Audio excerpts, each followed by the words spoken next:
It's so sad to think that in looking at the situation in Waukesha, and as we were learning more about this criminal, how he had run over, from my understanding, run over his ex-girlfriend, his child's mother, and then he had been detained twice previously. The first time he was let out, his bail was, I think it was something like $7,500, reduced to $500, which he posted. He's walks free.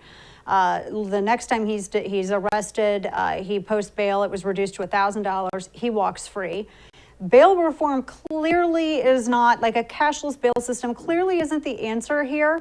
And I just think that this might not have happened had this very dangerous individual still been incarcerated. Of course it wouldn't happen if he was still incarcerated. Talk to us about this, because AOC's in New York. Bail reform was so bad in New York, they had to go back, they had to undo it.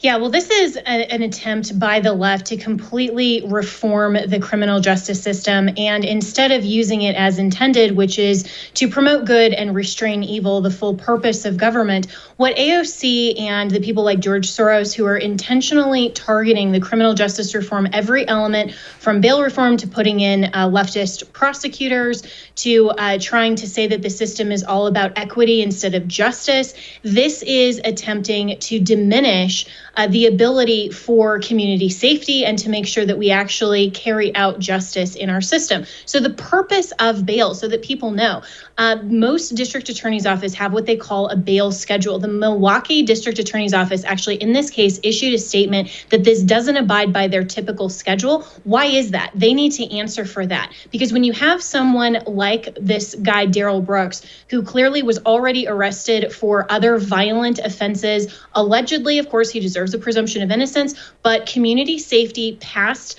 alleged crimes, whether or not he was on bail, there's this entire metric that district attorneys go through when they're arguing an appropriate bail amount to a judge. And one of those things is community safety risk. And clearly, this individual did not deserve to have such a low bail. Now, whether or not he deserved to remain incarcerated pending the outcome of his other charges, that can be debated. But the fact that he had such a low bail amount just shows that he had absolutely no consideration for community safety, and neither did the district attorney's office. And they are vested with the authority and responsibility to make sure that they keep the community safe.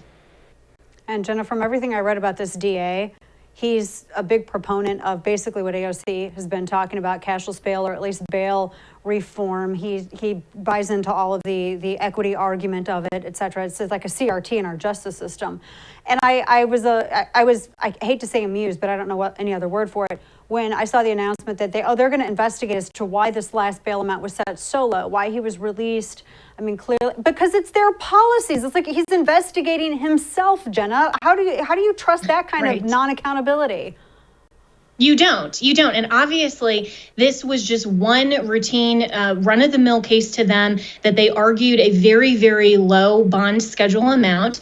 And so it just happened to get national attention because of the tragedy that happened at the Christmas parade there in Wisconsin. But this happens every day all over the country. And Dana, I just spent my entire podcast, The Jenna Ellis Show, on this very issue because I've been a prosecutor, I've been a defense attorney. Arguing bail amounts is very important. And of course, we can respect the fact that our U.S. Constitution, our Eighth Amendment, requires that reasonable bail is something that our system protects people who just have alleged offenses. But that doesn't mean that you don't have any bail at all, or that we completely do away with our justice system. What the left is trying to do here is make this a race issue. You're right that it's basically critical race theory as applied to the criminal justice system. And what they want to do is undermine bail for violent offenders on the basis of race, rather than appropriately what the alleged offense charged, the criminal history of the specific individual. Skin color has nothing to do with it, nor should it.